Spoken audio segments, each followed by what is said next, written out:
नमस्कार, मैं हूं पद्मजा जोशी। आप देख रहे हैं आज की अड़ी। अब 5 दिन हो गए हैं और बंगाल के मुर्शिदाबाद में जो पहली बार हिंसा भड़की थी उसकी आग अब जरूर बुझ गई हो, लेकिन उस आग में जले हिंदू परिवारों के घर, उनके सपने और हिंसा से मिले जख्म अन्याय की कहानी आज भी बता रहे हैं।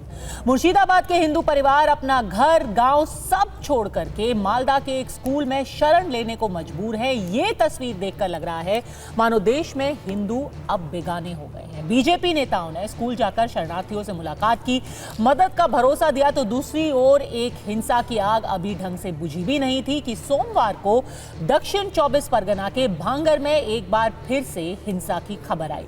गाड़ियों को फूंक दिया गया। लंबे समय बाद मुर्शिदाबाद हिंसा पर सीएम ममता बनर्जी ने आखिरकार कल शाम को अपनी चुप्पी जब तोड़ी तो धर्म का मतलब समझाया, लेकिन हिंदू शरणार्थियों पर एक शब्द भी नहीं कहा। इन सब के बीच टीएमसी और कांग्रेस नेता लगातार जिस तरीके की बयानबाजी कर रहे हैं उससे बार बार सवाल यही उठ रहा है कि क्या उनके अंदर की संवेदना कम से कम हिंदुओं को लेकर के खत्म हो चुकी है। और इसीलिए अब ममता सरकार से सवाल पूछा जा रहा है कि क्या दीदी उन परिवारों को ढांढस बंधाएंगी जिनके घर, जिनकी दुकानें, जिनका सब कुछ, उनकी पूरी जिंदगी आग में स्वाहा कर दी गई। बट प्लीज दया करे সে যেই হোক, ABCDEFG যেই বা হোক, আইন কখনো হাতে তুলে নেবেন না। আইনের জন্য তো আইনের রক্ষক আছে, আইনের ভক্ষক তো দরকার নেই। তাই আপনাদের অনুরোধ করব, কেউ কেউ প্ররোচনা দেবে কোনো ব্যাপারে, কিন্তু প্ররোচিত হবেন না। প্ররোচনার সময় যে মাথা ঠান্ডা রাখে সেই তো আসল জয় করে। মন্দির বলুন, মসজিদ বলুন, গুরুদ্বারা বলুন, গির্জা বলুন, আমি আবার বলি, ধর্ম যার যার আপনার, উৎসব কিন্তু সবার। আমরা সবাই सब उत्सवे मिलित हुई। आप देख रहे होंगे बंगाल जल रहा है, वहां की मुख्यमंत्री चुप है, दंगाइयों को शांति दूत कहती है। अरे लातों के भूत बातों से कहां मानने वाले हैं। स्थिति बहुत ही खराब है। हर जिले में ऐसी स्थिति उत्पन्न हो सकती है और जिस तरीके का स्थिति मुर्शिदाबाद जिले में दिखा गया, भारत के पार्टीशन के बाद कभी पश्चिम बंगाल में इस तरीके की स्थिति हमने नहीं देखी है। आपको बता दें कि अभी तक मुर्शिदाबाद में जो हिंसा हुई है उसकी वजह से 400 से 500 हिंदू परिवारों के पलायन का दावा किया जा रहा है। इन सभी परिवारों को मालदा के परालापुर हाई स्कूल में शरण दी गई है। उनका कहना है कि वो मुर्शिदाबाद में रहे तो बच नहीं पाते, वहां अभी भी उन्हें जाने से डर लगता है। और इस बीच हिंसा मामले में अब तक 210 लोगों को गिरफ्तार तो जरूर किया जा चुका है, लेकिन डर का साया अभी भी उन लोगों के ऊपर मंडरा रहा है जो अपने घर को तो छोड़ चुके हैं, पर उनका अभी भी कहना है कि भले से ही उनका घर परिवार छूट गया लेकिन जान सबसे ज्यादा प्यारी है। और इन सब परिवारों को हौसला देने की बजाय, इनको हिम्मत बंधाने की बजाय, जो सत्ताधारी पार्टी है पश्चिम बंगाल में, एक के बाद एक उनके नेता कैसे बयान दे रहे हैं। कांग्रेस पार्टी के कुछ नेता हैं जो ऐसा लग रहा है कि धमकी भरे स्वर में बता रहे हैं कि अगर किसी के धर्म को छेड़ोगे तो हाल वही होगा जो सलमान रश्दी का हुआ था।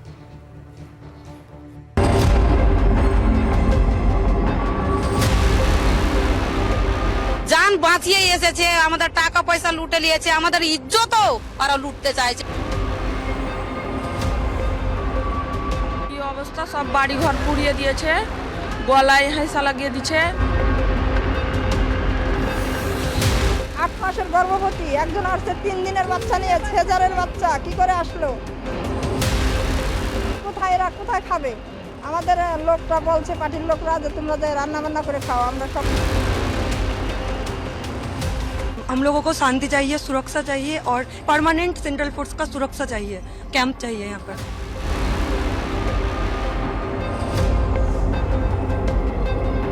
যাবার তো কোনো রাস্তা নাই, এখানেই আছি এখন। তারপরে দেখা যাবে কোথায় শান্তি হলে হবে কি হবে না।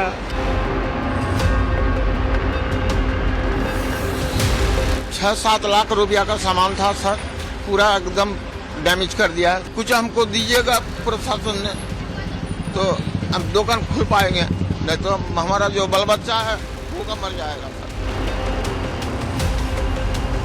लोगों का इस बात के लिए लड़ाई जारी रहेगी, खत्म नहीं। और जो कुर्बानी देनी पड़े, पहले भी दी गई है, आजादी से पहले भी कुर्बानियां दी। अगर लड़ना पड़ेगा लड़ेंगे, सब्र करना पड़ेगा सब्र भी करेंगे। সম্পত্তির দিকে যদি কেউ চোখ তুলে তাকায় তার চোখ যেমন উপড়ে নেবেন, হাত তেমন ভেঙে দেবেন, একথা নিশ্চিতভাবে আপনাদেরকে দায়িত্ব দিয়ে বলতে পারি। गुजरात के अंदर भयानक कम्युनल राइट हुआ था, तो अटल जी जो उस वक्त प्राइम मिनिस्टर थे उन्होंने कहा था कि एक्शन का रिएक्शन होता है। मुर्शिदाबाद के अंदर भी एक रिएक्शन है और इसके लिए भारतीय जनता पार्टी जिम्मेदार है। आप अगर किसी के मजहब पे जबरदस्ती हमला करेंगे उसके नतीजे कुछ भी निकल सकते। हमने देखा है सलमान रश्दी के साथ क्या हुआ, हमने देखा है भारतीय जनता पार्टी की अपनी एक लेडी स्पोक्स पर्सन के साथ क्या हुआ, हमने देखा है कि गोल्डन टेम्पल के साथ क्या हुआ।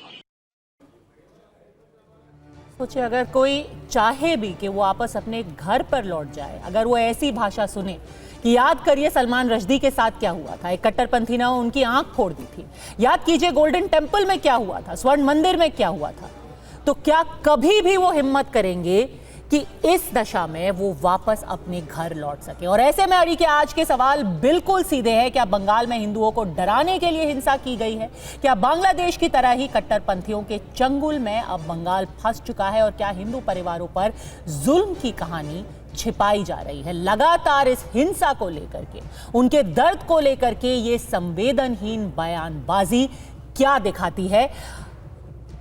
हमारे साथ इस वक्त अड़ी में जुड़ गए हैं सैयद जफर इस्लाम, प्रवक्ता भारतीय जनता पार्टी के, मोहम्मद फैज खान, संयोजक मुस्लिम राष्ट्रीय मंच के, सोफिया खान, नेता टीएमसी, और साथ ही साथ मुमताज आलम रिजवी, मुस्लिम स्कॉलर हमारे साथ है। लेकिन सोफिया खान जी, 4 दिन पहले आपसे बात हुई थी, आपने कहा था सब कुछ अंडर कंट्रोल है, सब बहुत बढ़िया चल रहा है, एकदम चाक चौबंद, पुलिस सब कंट्रोल में रखी हुई है। तो ये 400 परिवार अपने ही देश में शरणार्थी की तरह क्यों रहने के लिए मजबूर? नमस्कार आप सभी को। जी देखिए, बिल्कुल मुझे भी याद है कि 4 दिन पहले भी मैं आई थी इस डिबेट में और मैंने कहा था कि उस दिन 120 आंकड़े बताए थे और 150 से भी लोग ज्यादा लोग जो है वो गिरफ्तारी हो चुकी है। और ममता बनर्जी बार बार कड़े शब्दों में कह रही हैं कि देखिए जो कोई भी हो, दंगाइयों का कोई धर्म नहीं होता, वो टोपी लगाए या तिलक लगाए।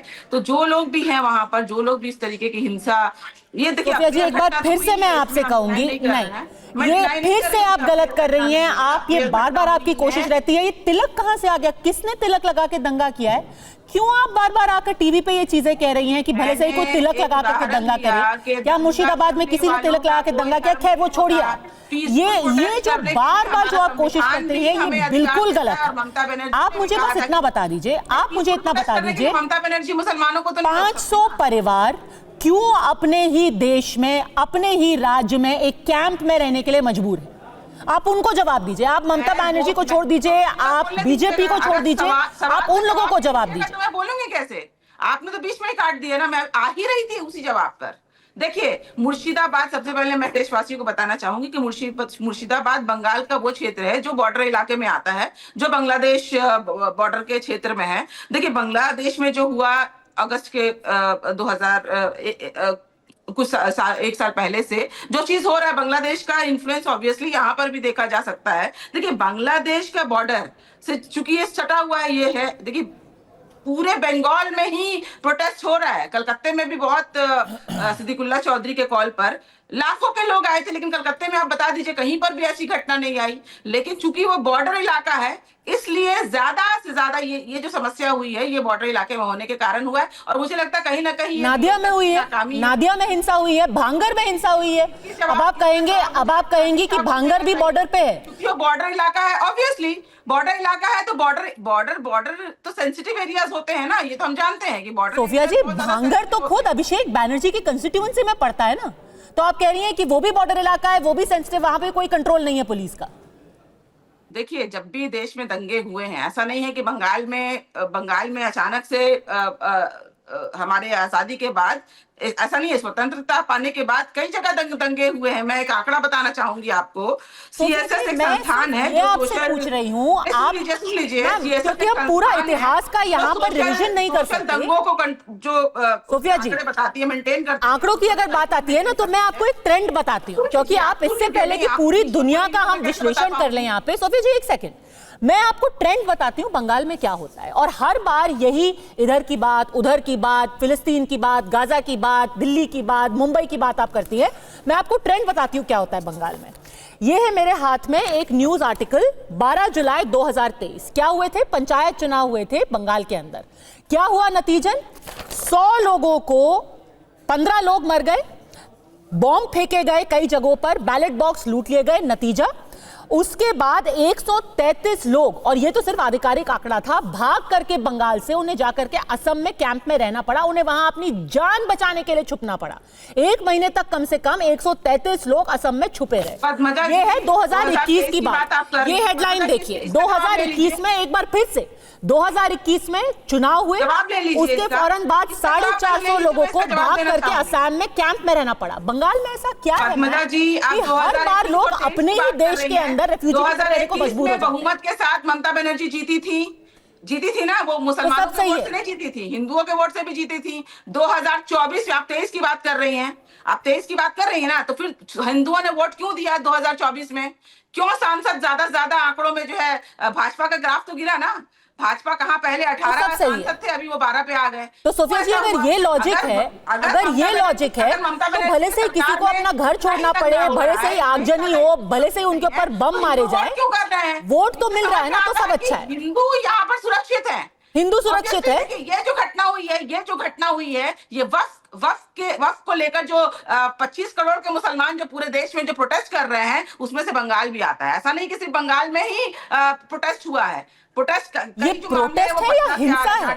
सोफिया जी, प्रोटेस्ट बहुत अलग होता है। प्रोटेस्ट तो आप ऐसे करिए कि कोई डांडी मार्च करते हुए वो जा रहे थे, वहां वो डंडा मार रहे थे, पत्थर मार रहे थे। कोई यहाँ पर सत्याग्रह, कोई डांडी मार्च नहीं हो रहा था, बंगाल में कोई सॉल्ट एजिटेशन नहीं हो रहा था। नहीं पड़ी हुई है। 2021 में लोगों ने पूरी तरीके से इनको माइक्रोस्कोपिक बना दिया, और ये बात ये हजम नहीं कर पा रहे हैं। इसलिए ये लोग, देखिए अभी तो इसकी तुष्टि करना बाकी है, ये कोर्ट और प्रशासन करेगा कि दंगाई कौन थे।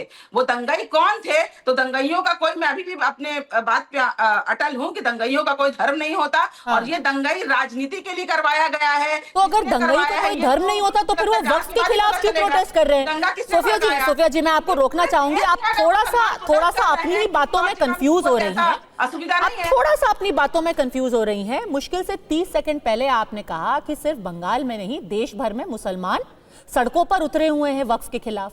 फिर आपने कहा कि दंगाई का कोई धर्म नहीं होता है। तो ये तो पहले आप फैसला कर लीजिए कि हिंसा कर कौन रहा है। मान लीजिए लाखों के मुसलमान हैं, उसमें अगर हिंदुओं ने पत्थरबाजी कर दी, मैं नहीं कह रही हूं हिंदुओं ने किया, अगर कर दिया, तब जिस तरीके से वो लोग कहते हैं ना कि जब वो रामनवमी का प्रोसेशन निकलता है तो मुसलमान पत्थरबाजी करते हैं, दंगा फैल जाता है, तो दंगा तो ऐसे ही फैलता है ना। अच्छा। जब लाखों की संख्या में लोग अनियमित तरीके से अगर रास्तों पर हो, प्रोटेस्ट कर रहे हो, तो ऐसे वारदात का होना बहुत संभव है। चलिए, तो ये भी एक एंगल आपने डाल दिया। पहले आपने बांग्लादेश का एंगल डाला, अब आपने कहा कि क्या पता कोई एक हिंदू ही कहीं से आ गया होगा। भाई इतने दिन हो गए, 5 दिन हो गए, कौन सा हिंदू आपने जेल में डाल दिया है? 210 लोगों को डाला है, और आप कह रहे हैं कि प्रशासन पता करेगा। 210 लोग आपने जेल में डाले, उसमें बता दीजिए ना कौन से हैं वो हिंदू जिन्होंने पत्थर मारा था और तिलक लगा करके, आपके हिसाब से वो बाहर जाकर के दंगा कर रहे थे, आगजनी कर रहे थे। उनकी तिलक वाली फोटो आप सार्वजनिक कर दीजिए। किसका इंतजार कर रहे हैं आप? जो भी भाजपा वाले हैं उनकी आप तस्वीर सार्वजनिक कर दीजिए। किसका इंतजार कर रहे हैं आप? लेकिन लाखों की संख्या में किसने दंगा भड़काया है, कौन जानता है? लाखों की संख्या, आप बताइए ना, प्रोटेस्ट कर रहे हैं, आप बताइए। प्रदर्शन का सारी इजाजत तो आपके प्रशासन ने दी थी ना। 2011 से सोफिया जी बहुत रिस्पेक्टफुली मैं कहना चाहती हूँ, बंगाल में एक रामनवमी का जुलूस निकालने के लिए लोगों को कोर्ट का रुख करना पड़ता है, कलकत्ता हाईकोर्ट से परमिशन लेनी पड़ती है, पर फिर भी हजारों की संख्या में लोग सड़क पर आ जाते हैं। और आप कह रहे हैं कि हमें नहीं पता किसने पत्थर मार लिया। अगर आपको पता ही नहीं है तो फिर आपने इस प्रदर्शन की इजाजत दी क्यों थी? लेकिन ले दे के बात तो वहीं पे आ जाती है। एक सेकंड, सैयद जफर इस्लाम, दिया ले दे के हम बात, कौन होते हैं इजाजत देने वाले? अरे आप प्रशासन है, आप प्रशासन है, आप प्रशासन है। अगर आपको लग रहा है कि तिलक लगाए हुए हिंदू बैठे हैं वहां पर दंगा करवाने के लिए या भाजपा वाले बैठे हुए हैं तो आप इजाजत मत दीजिए, आप सुरक्षा दीजिए, आप सुरक्षा दीजिए। संविधान बदल देखिए सोफिया जी, सोफिया जी, ये तो पूरी, ये तो जो तस्वीरें हमने पिछले 5 दिन में देखी हैं, के खिलाफ कोई प्रोटेस्ट देश में नहीं होगा। पिछले 5 दिन में बनना चाहिए कानून। 5 दिन में जो तस्वीरें आई हैं वो तो पूरी दुनिया देख रही है, उसमें हमें यहाँ पर बहस करने की जरूरत ही नहीं है कि कौन दंगा करवा रहा था, तिलक लगाया था, क्या लगाया था, नहीं लगाया था, वो दुनिया देख रही है। लेकिन सैयद जफर इस्लाम, मैं फिर से बात करूंगी उन्हीं लोगों की, क्योंकि सोफिया जी आज जो लोग बैठे हुए हैं इन कैंप्स में वो तो कोई बहिर्गतो नहीं है ना। आप हर किसी को बहिर्गतो कह देते हैं, वो तो आप ही के राज्य के बंगाली लोग हैं, क्या पता आपके वोटर रहे हो, पर वो सिर्फ उनकी इतनी छोटी सी गलती है कि वो सब के सब बंगाली हिंदू हैं। तो इन बहिर्गतो नहीं, मैं फिर से फोकस उन्हीं लोगों पे लाना चाहूंगी। आपसे सवाल ये पूछा जाएगा सैयद जफर इस्लाम, और बार बार कई लोग पूरे देश में आज आपसे भी पूछ रहे हैं कि अगर इतना मामला खराब है, शुभेंदु अधिकारी ने चिट्ठी लिख दी है, कह रहे हैं कि वहां पर आप राष्ट्रपति शासन लगा दीजिए, आपके खुद के मंत्री जो हैं सुकांता मजूमदार वो कह रहे हैं कि यहाँ हालात बहुत खराब है, तो केंद्र कुछ नहीं कर सकता क्या? फिर तो सारी उम्मीदें आप पे भी आएंगी ना। देखिए, 2-3 चीज़ें बहुत संजीदगी से समझनी पड़ेगी। पहली बात कि ये सोची समझी रणनीति है ममता बनर्जी की कि हर जगह पर जहाँ मुस्लिम डोमिनेटेड एरिया है वहाँ पर भड़काओ, अलगाओ और इस तरह के भाषण दो और वहाँ पर हिंसा कराओ। ये पूरे देश में हिंसा कराना चाहती हैं ममता बनर्जी, सिर्फ बंगाल में नहीं। बंगाल से आग उठेगी और पूरे देश में आग फैले, इसकी जो है रणनीति ममता बनर्जी ने बनाई है और ये देश में सभी लोगों को इसकी जानकारी है, लेकिन हम ऐसा होने नहीं देंगे। इसलिए हम प्रशासन अपना काम कर रहा है और यहाँ ज़रूरत पड़ने पर हर वो एक्शन लिया जाएगा जिससे ममता बनर्जी की जो ये सोची समझी रणनीति है कि पूरे देश में आग लगाने की, उसको नहीं होने देंगे। मुस्लिम समाज को भड़काने का काम, मुस्लिम समाज को वोट बैंक की तरह इस्तेमाल करने का काम, मुस्लिम समाज को कहीं ना कहीं अपने फ़ायदे के लिए इस्तेमाल करती हैं, लेकिन मुस्लिम समाज का कोई अच्छा काम नहीं, उसके फलाह के लिए कुछ नहीं काम करती है। आज मुस्लिम समाज देखिए किस हालत में है बंगाल में, उसकी वजह क्या है? उसको वोट बैंक की तरह इस्तेमाल किया और ऐसे मौके पर उसको इस्तेमाल किया हिंसा करने के लिए। तो ये हिंसा कोई ऐसा नहीं कि अचानक हो गया है, मैं नहीं मानता हिंसा अचानक हो गया है। ये कह रही है सोफिया जी कि इन्वेस्टिगेशन होगा, इन्वेस्टिगेशन के बाद ही पता चलेगा कि लोकल एडमिनिस्ट्रेशन, स्टेट एडमिनिस्ट्रेशन पूरे तौर से ऐसे लोग जो हिंसा कर रहे हैं उनके साथ खड़ी हुई है और जनता देख रही है कि किस तरह से वहाँ के प्रशासन पर आपको हिंदू विश्वास है ना? मेरे हमें भाई भी बहन है। जो हैं उनको वहाँ से निकाला जा न्यायालय में रहा है। आप लोग याचिका दीजिए, किसने करवाया? कटघरे हाँ, पर तो वो खड़े इन्वेस्टिगेशन होंगे। होने दीजिए ना। मैं तो कह रहा हूँ कि आज इन्वेस्टिगेशन के बाद आप बीच में मत बोलिए, मैं बहुत देर से सुन रहा था। सोफी क्या पता कोर्ट से पता चल जाए कि आसपास वालों का चेहरा था। पद्मजा, मैं बीच में नहीं बोल रहा हूँ। सेकंड, क्या पता चल जाए कोर्ट से किसका चेहरा था? सोफिया जी, किसका चेहरा था जो दंगा भड़का रहा था? वाले ही दंगे भड़का रहे होंगे। अच्छा, भाजपा वाले दंगा भड़का रहे हैं। तो पहले सोफिया जी आप जो, अरे देखिए टीएमसी, एक क्यों नहीं मिनट कर सकते? क्यों नहीं कर सकते? बताइए सैयद जफर इस्लाम, भाजपा वाले दंगा भड़का रहे हैं। मुसलमान ही पत्थर मार रहा है तो मुसलमान मैं जरा बीच में पत्थर कौन मार रहा है वो कैसे पता चलेगा? तो यहाँ पर भी पत्थर और गोली कौन अरे मार रहा है, भाई कौन सुन तो पत्थर लीजिए, भड़का रहा है, कौन जानता है? सुन लीजिए। बताइए सैयद जफर इस्लाम, क्या पता भाजपा वाले दंगा भड़का करके चले गए हो? देखिए ऐसा है कि अरे आप सुन तो लीजिए सोफिया जी, सुन तो लीजिए। परेशान क्यों हो रही है? इसलिए परेशान हो रही है कि आप दंगाइयों के साथ खड़ी हुई है और हम दंगाइयों के खिलाफ खड़े हैं। आपका जो रवैया है उससे समझ में आता है कि आप कहीं ना कहीं दंगाइयों के साथ खड़े होने का दावा भी कर रही है और सबके साथ भी खड़ी है। आपने जिस तरह से एडमिनिस्ट्रेशन, वहां के लोकल एडमिनिस्ट्रेशन ने दंगाइयों का सपोर्ट किया, उससे समझ में आता है कि टीएमसी और ममता बनर्जी की सरकार पूरी तरह से इन्वॉल्व है। अगर इन्वॉल्व नहीं होती तो 1 मिनट में वहां पर सारे लोग जिन्हें प्लान करना पड़ा उनको प्लान नहीं करना पड़ता। अपने घर से कौन प्लान करता है? कौन जाके कैंप में रहना चाहता? कोई नहीं रहना चाहता। अगर एडमिनिस्ट्रेशन सपोर्ट उनको करे और उनको वहां पर कंट्रोल करे तो कोई प्लान नहीं करेगा। लेकिन ऐसा नहीं, मैं फिर से कह रहा हूं, ममता बनर्जी की सोची सच्ची समझी रणनीति है कि पूरे देश में आग लगाने का, और बंगाल से उन्होंने शुरू करवाया है और बंगाल के और इलाकों में वो आग लगाने की कोशिश करेंगे। हर जगह जो है। सालों तक मणिपुर जलता रहा, तब तो कहाँ बिल में छुपे थे आप लोग? उनको चाहिए। सालों तक मणिपुर जल रहा था, तब तो आप लोग का अरे मणिपुर जलता रहा तो मणिपुर में काम भी हो रहा था, मणिपुर में काम भी हो रहा था। इस तरह की बातें मत कीजिए, आप बीच में मत बोलिए। हकीकत यह है कि आप सोफिया जी, आप ही की पार्टी के लोग हर जगह पर दंगा करते हैं, और आपके गूंज आज पहली बार नहीं, पूरा बंगाल जानता है कि टीएमसी के गूंज जो है हर जगह या तो दंगा करते हैं या फिर लोगों को लूटते हैं, मारते हैं और कट लेते हैं। इसलिए इस तरह की बातें मत कीजिए। आज मैं आपको देखिए 2-3 बातें बता दे रहा हूँ। मैं आपसे एक सेकंड, तो ये बहुत बड़ी बात कह रही है सोफिया खान। तो ये बता दीजिए मुमताज रिजवी, ये बताइए कि अभी सोफिया खान एक नया एंगल दे रही हैं कि अब एक पिटिशन होनी चाहिए कोर्ट के अंदर कि क्या भाजपा वाले वहां पर दंगा भड़का रहे थे। ये बड़ी अजीब सी बात है, क्योंकि कल ही इनके एक मंत्री कह रहे थे, जो मंत्री रहे हैं, जो सांसद रहे हैं, कुणाल घोष, वो कह रहे थे कि बांग्लादेशी आ रहे हैं, बांग्लादेशी यहाँ पर उपद्रव मचा करके जा रहे हैं। सिद्दीकुल्ला चौधरी जो खुद इनके विधायक है, वहां पर मंत्री हैं, वो खड़े होकर कह रहे हैं कि मैं 10,000 लोगों को बुला करके यहाँ कलकत्ता को पूरा जाम कर दूंगा। तो अगर सिद्दीकुल्ला चौधरी भाजपा वालों को बुला करके कलकत्ता जाम करवा रहे हैं, वो अलग बात है। ये तो कुछ अलग ही कहानी चल रही है। कलकत्ते में कोई भी प्रॉब्लम नहीं हुआ था मैम। कलकत्ते में वैसे तो हुई थी, नादिया में हुई थी, भांगर में हुई थी, और कलकत्ते में कुछ भी नहीं हुआ। कलकत्ते के आउटस्कर्ट्स में तोड़फोड़ हुई थी। हावड़ा की सड़क को जाम किया गया था, घंटों तक जाम लगा रहा। तो प्रॉब्लम हुई थी वहां पर भी। और ये आप कलकत्ता पुलिस के ट्विटर हैंडल पर जाकर जहां उन्होंने कहा था कि इस प्रदर्शन की वजह से कई घंटों तक पूरी सड़क जाम रही। दुर्भाग्य है कि लोगों को प्रोटेस्ट करना पड़ रहा है। बताइए मुमताज रिजवी। तो मुमताज रिजवी, आधे लोग वहां पर पड़े हुए हैं, कैंप्स के अंदर पड़े हुए हैं। यहां पर अलग ही इसको एक रंग दिया जा रहा है कि और अलग अलग कहानियां बनाई जा रही हैं रोज, पर कोई ये नहीं बता रहा कि इसके जिम्मेदार कौन। पद्मजा जी, बहुत बहुत शुक्रिया आपका।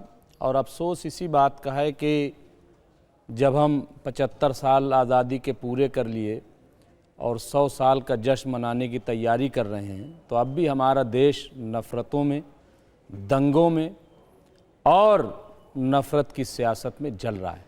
ये बहुत अफसोसनाक है। और ऐसा नहीं है कि एक तरफा है। मेरे पास तस्वीरें हैं, सोशल मीडिया पे चल रही हैं, आप देखिए इसमें कौन लोग हैं, और 2-3 वीडियो मैं दिखाऊंगा। इसलिए एक तरफा नहीं है, लेकिन हाँ नहीं, इस्तेमाल किया जा रहा है। आप इसका कॉन्टेक्स्ट दीजिए प्लीज। इस्तेमाल कोई भी तस्वीर दिखा करके मत चले जाइए। ये मुझे नहीं पता आप कहाँ की तस्वीर दिखा रहे हैं, क्या दिखा रहे हैं, वेरीफाइड है कि नहीं होगी ना। आगरा में तो दिखाई दी होगी कर्नल सेना की, वो भी नहीं दिखाई दी। आप कहाँ हैं? नहीं, क्या तस्वीर है भाई, क्या बात कर रहे हैं? सेना तलवार लेकर के, और करनी सेना को आपको पता है ना कि करनी सेना को पुलिस के हेलीकॉप्टर से उन पे नजर रखी जा रही है। नजर रखी गई, तलवार तो हम भी लेके निकले, नजर रखी जाएगी। बस हम पट्टी बांध लें तो 2 लाख रुपया का जुर्माना लगेगा, मुकदमा दर्ज कर दिया जाएगा कि आप वफ के खिलाफ पट्टी क्यों बांध लिया। और करनी सेना सिर्फ नजर रखी जाएगी।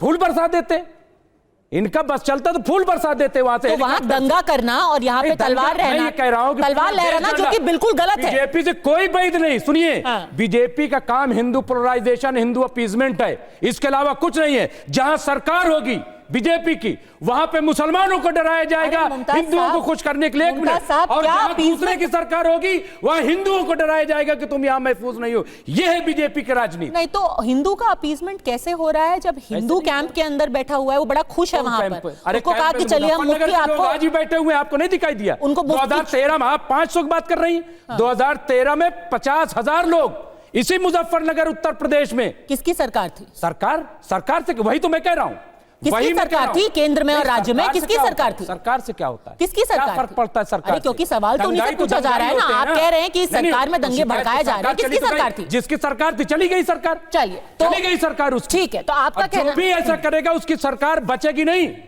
और बीजेपी बहुत खुशफहमी में न रहे कि सब करके खुश हो जाएगी। नहीं तो आप भी कह रहे हैं कि दंगा बीजेपी भड़का, बिल्कुल भड़का, अपने ही वोटर को, हिंदुओं को ही विस्थापित करने के लिए वो दंगा भड़का है। आप देखिए कैसे। ठीक है, तो फैज खान, अब ये बाबरी मस्जिद के कंधे पे सवार होकर के हुकूमत में आइए तो अब भले से ही विस्थापित हिंदू हो या मुसलमान, फायदा बीजेपी को ही हो रहा है। क्योंकि मुमताज रिजवी कह रहे हैं कि जब पोलराइजेशन और ध्रुवीकरण होता है तो बीजेपी की राजनीति ही उससे चलती है। तो क्या पता मुजफ्फरनगर की तरह बंगाल भी उन्होंने ही किया हो। फैज खान साहब। मैं तो कहीं खो गया हूँ, मेरे पास अब शब्द नहीं बचे हैं, क्योंकि सोफिया खान जिस तरह की असंवेदनशील बात कह रही है ना कि 25 करोड़ मुसलमानों को भड़का दोगे तो ऐसा होना स्वाभाविक है, और एक नेता इनके कह रहे हैं कि कुणाल घोष कि ये बीएसएफ ये दंगे करवा रही है, फिरहाद हकीम कह रहे हैं बंगाल टू बंगाली तो गए हैं, क्या हुआ। एक भारतीय मुसलमान होने के नाते मुझे तकलीफ़ हो रही है कि जिन बहुसंख्यक हिंदुओं ने हमें ऐसा संविधान दिया कि जहां मुसलमान और मस्जिदें और शरीयत सबसे ज़्यादा सुरक्षित है, वहां आज 500 हिंदू परिवारों को जब हम यहां पर चर्चा कर रहे हैं, डिबेट कर रहे हैं, तो खुली छत के नीचे बैठे हुए हैं, उनके पास पीने के लिए पानी नहीं है और उनके पास खाने के लिए खाना नहीं है, और बयान ये आ रहे हैं कि बंगाल से बंगाल हुआ, 25 करोड़ मुसलमानों को भड़काओगे तो ऐसा होना स्वाभाविक है। तो मुझे बड़े शर्म के साथ कहना पड़ रहा है कि आपको सोशल मीडिया में टीएमसी ठीक कहते हैं, पहले मुझे गलत लगता था। एक बात मैं आपको बताना चाहूँगा, इनकी अदूरदर्शिता देखिए। एक इतिहास का एक उदाहरण बताऊँगा, वो ज़रूरी है समझना इस बात को। 1919 में तुर्की के खलीफा से भारत के मुसलमानों का कोई लेना देना नहीं था, लेकिन अदूरदर्शी कांग्रेस ने क्या किया, उसको भारत के मुसलमानों से जोड़ा। जिस तुर्की के खलीफा को तुर्की के नौजवान मुस्तफ़ा कमाल पाशा ने खुद हटा दिया था, कह रहे थे वो मुसलमानों का कायद है। और जब आपकी लड़ाई अंग्रेजों से थी तो मोपला में हिंदुओं का कत्लेआम किया गया। आज लड़ाई आपकी सरकार के खिलाफ प्रदर्शन से थी, वक्फ एक्ट के खिलाफ प्रदर्शन आपको करना था, सरकार के खिलाफ करना था, हमला फिर हिंदुओं पर किया गया। आप देखिए इतिहास, मतलब कांग्रेस, ये कांग्रेसी है जो 28 दिसंबर 1885 को मुंबई के गोकुलदास तेजपाल संस्कृत महाविद्यालय में 72 सदस्यों की उपस्थिति में WC बनर्जी की अध्यक्षता में और एलन ऑक्टेवियन ह्यूम के मार्गदर्शन में जो कांग्रेस चली ना, और सोनिया गांधी और ममता बनर्जी तक पहुंचते पहुंचते तृणमूल कांग्रेस हुई ना, और शरद पवार की नेशनलिस्ट कांग्रेस हुई ना, इनका चाल चरित्र एक ही है। 1947 में धर्म के नाम पर भारत को तोड़ा, पाकिस्तान बनाया हिंदू मुसलमान के नाम पर, और आज बंगाल को तोड़ रहे हैं धर्म के नाम पर, हिंदू मुसलमान के नाम पर। और संवेदनहीन इतने हैं कि जिन्ना की तरह, इकबाल की तरह सब इंटेलेक्चुअल थे, पढ़े लिखे थे, सबको सब मालूम था। पद्मजा जी, ये गांधी जी को गोली मार देते हैं, ये इंटेलेक्चुअल गांधी जी को गोली भी मार देते हैं, गांधी जी को गोली भी मार देते हैं, आप खुद कह रही हैं गांधी जी को गोली भी मार देते हैं। कौन लोग गांधी के बाद गोली मार, कलकत्ता में भी हो, मजबूरी हो, लेकिन आपको कोई जगह नहीं मिलने वाला भाजपा में। संवेदनहीन हो तुम, मैं कहना नहीं चाहता हम नारी की पूजा करते हैं इस देश में, लेकिन ताड़का और शुक्र नखारी होती है जिसकी पूजा नहीं की जा सकती। तुमको उस महिला का उसका पति का अरेस्ट कर लिया मुर्शिदाबाद में, वो लोग दंगाई कर रहे हैं, अपनी इज्जत तो तब तेरे पति को छोड़ेंगे, ये कह रहे हैं। देखिए स्टेटमेंट महिला, और वो उस महिला के पक्ष में खड़े होने की बजाय कह रहे हैं कि 25 करोड़ मुसलमान गुस्से में आएंगे तो ऐसा होना स्वाभाविक है। अरे मुसलमान मैं भी हूँ, 25 करोड़ मुसलमान साथ में नहीं है, जो पर पलने वाले लोग हैं, वो सड़कों पर आ रहे हैं। इस देश का मुसलमान देश वतन क्या बात करते हैं आप, क्या बात करते हैं, संविधान की बात करते हैं। कोई बंगाल, मध्य प्रदेश, यूपी संविधान अनुच्छेद 5 इकहरी नागरिकता होती है, वायलेशन नहीं हो रहा है, 26 के तहत हो रहा है, 30 के तहत, लेकिन कोई वायलेशन नहीं हो रहा है, 26 का मैं बता रहा हूँ, 5 साल क्या है, 5 साल कौन सा मजाक बताइए। एक मिनट, सोफिया जी का ऑडियो डाउन कीजिए, एक सेकंड ना, नहीं पर एक राजनीतिक सवाल ये है फैज खान, आप कह रहे हैं कि ये हिंदुओं का यहाँ पर दमन करना चाहते हैं। सोफिया खान तो साफ साफ कह रही हैं कि भाई सिर्फ 30% तो मुस्लिम है, हमें जिस तरीके का बहुमत मिला, हिंदुओं ने हमें वोट दिया तो हिंदू बिल्कुल सुरक्षित है, ठीक है, खुश है, हमें वोट देते हैं। Why Hindu voted TMC? Listen to me carefully, Padmaja जी। जो हिंदू वोट नहीं देते हैं उनका घर जलाया जाता है, वहां पर उनकी महिलाओं के साथ बलात्कार किया जाता है, उनके बच्चों को उल्टा लटका कर मारा जाता है मुसलमानों के साथ। हिस्ट्री है, वो नहीं कर रहे हैं और जो हिंदू गलत भड़का रहे हो, सिर्फ वहां पे वोट पाने के लिए ऐसा किया जा रहा है। जिन हिंदुओं ने वोट नहीं हिंदू दिया, वो पोलराइजेशन पलायन कर रहे हैं, उनके घरों को जला दिया गया, उनके घरों के पानी में जहर मिलाया गया, कहीं तो झोपड़ी गरीब की जलाई गई, अभी जांच होगी, दूध का दूध पानी का पानी हो जाएगा, सारी सच्चाई निकल आएगी। जहर देते हैं और सितम की हद है कि बच्चों की जान लेते हैं। मैं आपको सुनाना चाहती हूँ कि वहां पर मदन मित्रा, जब उनसे पूछा गया मुमताज आलम रिजवी कि लोग अपने घरों को छोड़ करके भागने पे मजबूर हो गए हैं, तो उनका क्या रिस्पॉन्स था, आप भी सुनिए।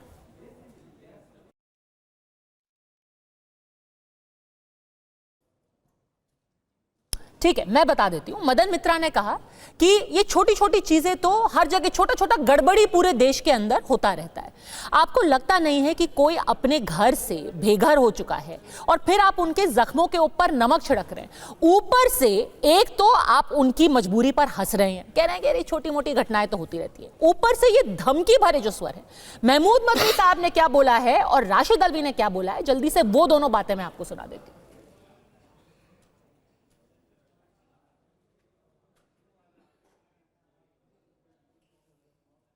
क्या हम चला सकते हैं?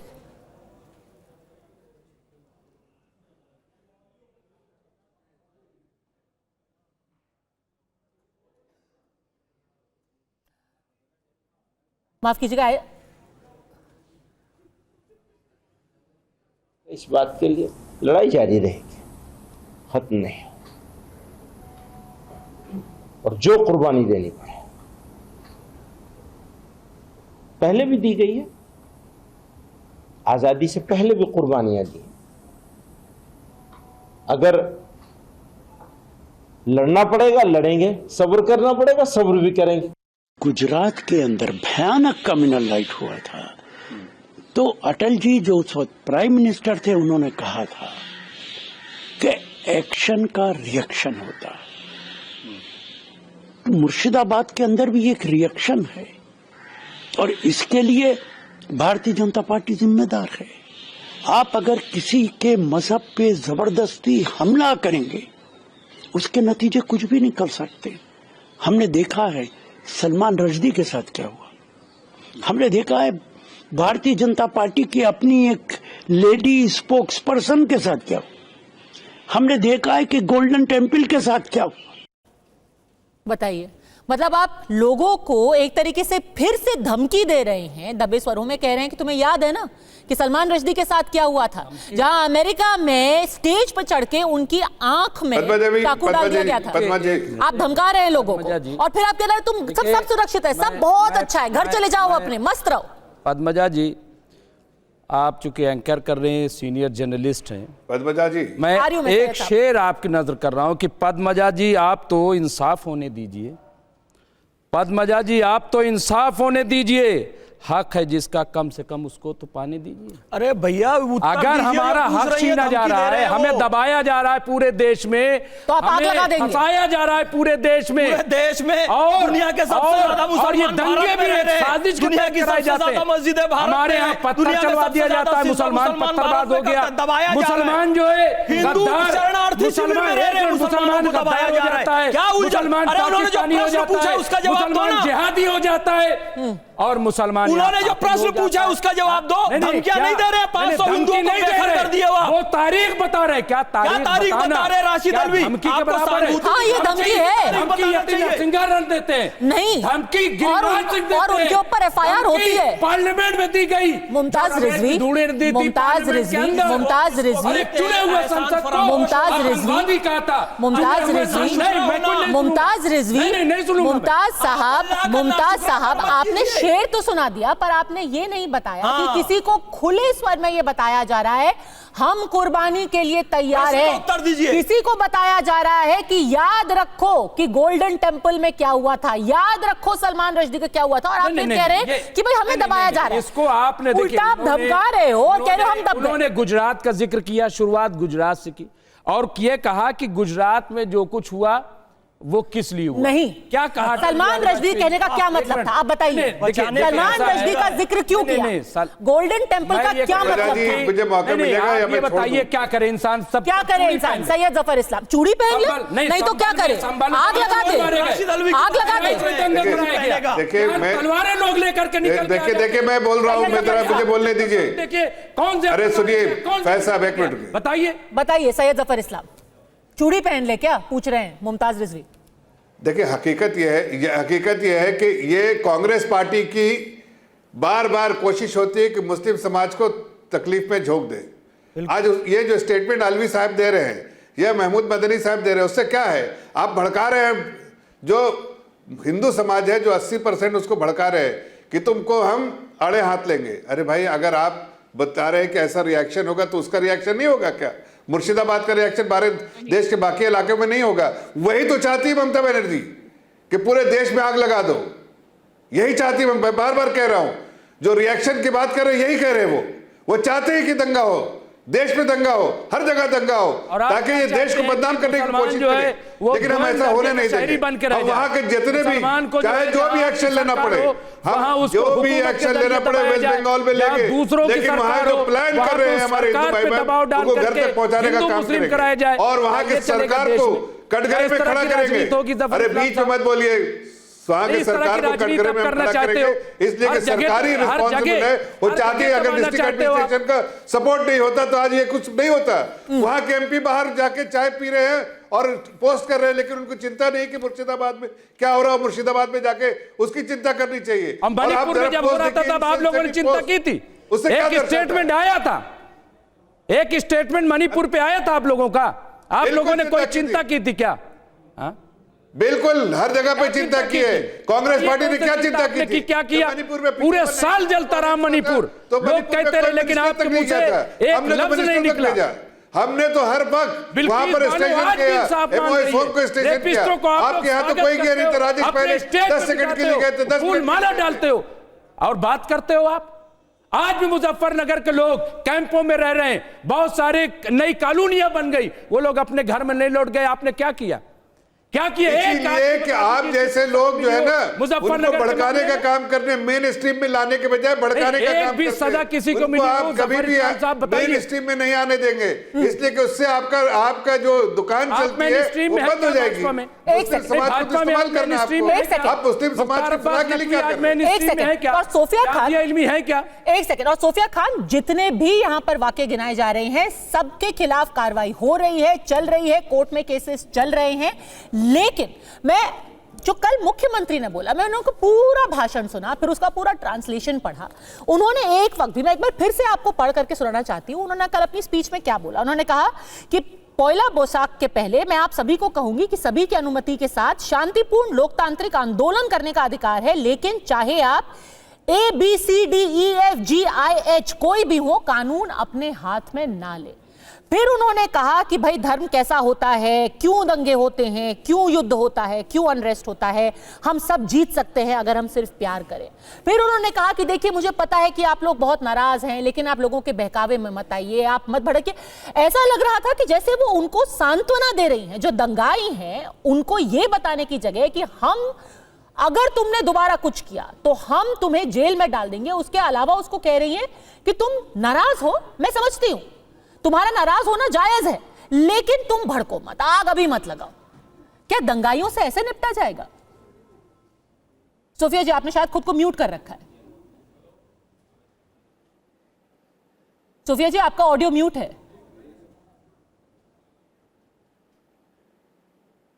सोफिया जी, आप सुन पा रही हैं? एक सेकेंड, इससे पहले कि हम सोफिया जी का ऑडियो ठीक कराते हैं, मैं आपको एक स्टेटमेंट और सुनाना चाहती हूं।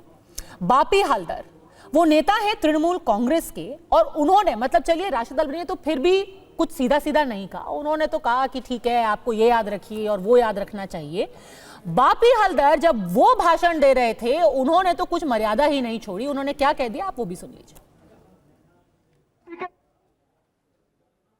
চোখ যেমন উপড়ে নেবেন, হাত তেমন ভেঙে দেবেন, একথা নিশ্চিতভাবে আপনাদেরকে দায়িত্ব দিয়ে বলতে পারি।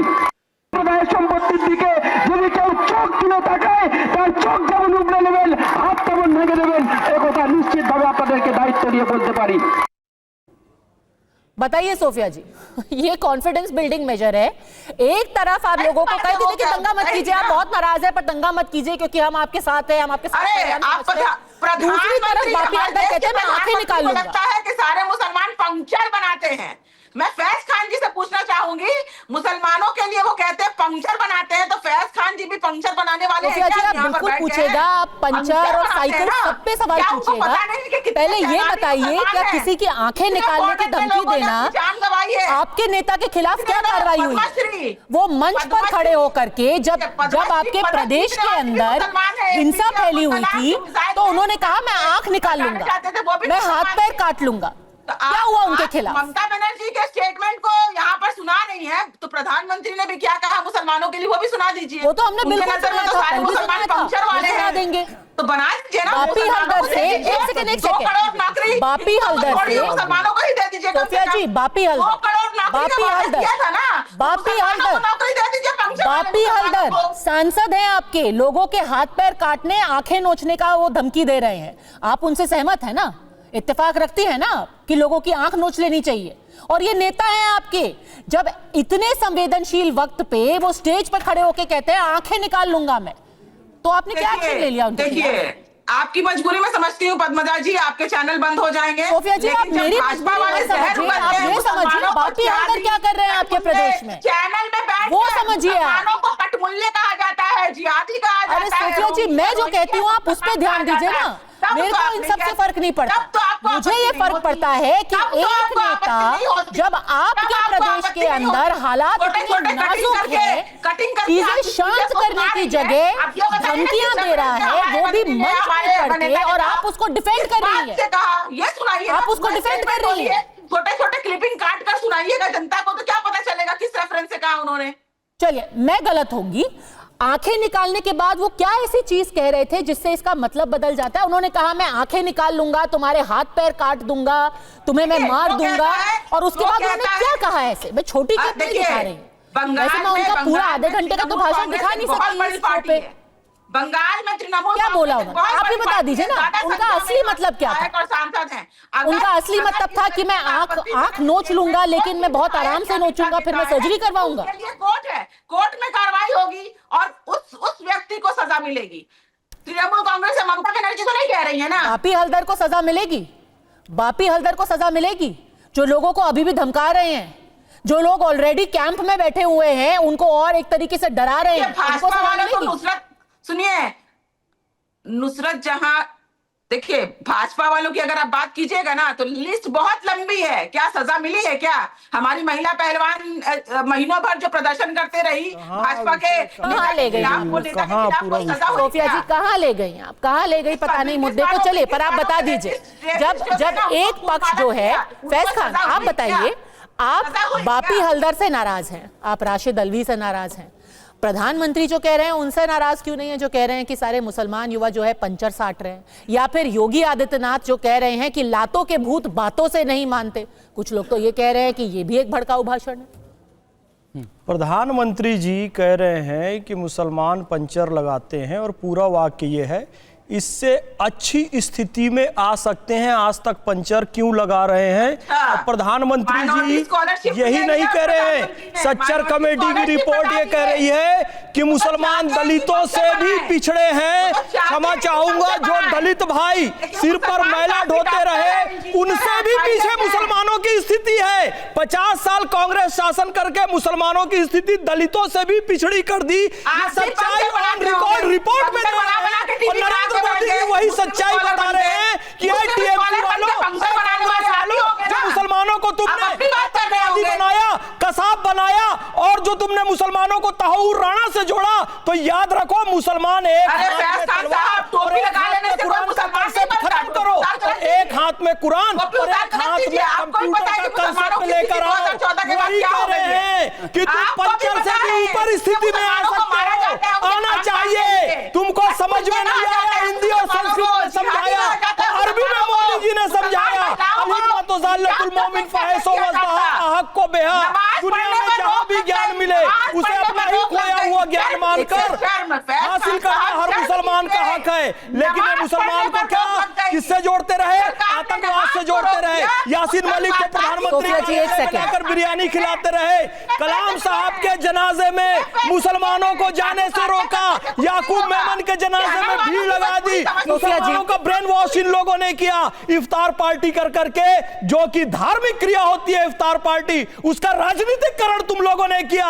और मोदी जी ने सियासत की इबादत की टोपी सियासत के मंच पर नहीं पहनी तो कहते हो कि वो मुसलमानों के दुश्मन है। नहीं नहीं, उन्होंने टोपी पहनने और पहनाने की राजनीति को खत्म किया। सियासत में जरूरी है रवादारी समझता है, वो रोजा तो नहीं रखता पर अफ्तारी समझता है। क्या ममता बनर्जी रोजा रखती है? इनसे पूछिए। सोनिया गांधी रोजा रखती है? पूछिए। लालू प्रसाद यादव रोजा रखते हैं? पूछिए। अखिलेश यादव रोजा रखते? तो उनको क्यों बुलाते हैं? सियासत क्यों करते हैं?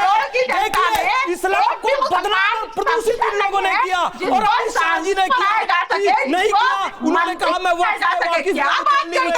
किसी भी उन्होंने सुरक्षित सबका राजनीतिकरण किया। सैयद जफर इस्लाम, जब हालात नाजुक है तो कहना लातों के भूत बातों से नहीं मानते, क्या असर होगा इसका बंगाल में? लोग अभी भी शरणार्थी बने हुए हैं, लातों के भूत बातों से नहीं मानते। पद्मा जी, देखिए, मैं इतना एग्रेसिव बातें नहीं करना चाहता हूं चैनल पे।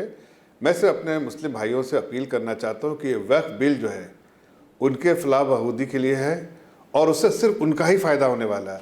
जो कॉन्टेक्स्ट में आदरणीय प्रधानमंत्री जी ने कहा कि पंक्चर लगाते, मीन्स आज 50 सालों में हमारी स्थिति ऐसी हो गई कि हम ज़्यादातर मजदूर और जो छोटे तबके के लोग हैं, वो काम करने वाले लोग, उसमें मुस्लिम समाज के सबसे ज़्यादा लोग हैं। ऐसे में ये अगर वक्फ की प्रॉपर्टी से जो आमदनी होती है, होनी चाहिए थी 12-13 हज़ार, सच्चर कमेटी की रिपोर्ट उस वक्त 2007 में 12,000 करोड़ की आमदनी बोलती थी, तो आज के दिन में वो 20,000 करोड़ होनी चाहिए थे। तो उससे अगर सिर्फ स्कॉलरशिप ही दिया जाता, पढ़ाया जाता है मुस्लिम समाज के नौजवानों को, तो उसका फायदा होता है। लेकिन ये हमारे जो Congress party, TMC, nationalist party और ये आरजेडी, ये और अखिलेश यादव की पार्टी नहीं समझेगी। इसलिए उनको तो इस मुसलमानों को इसी हालत में रखना है ना।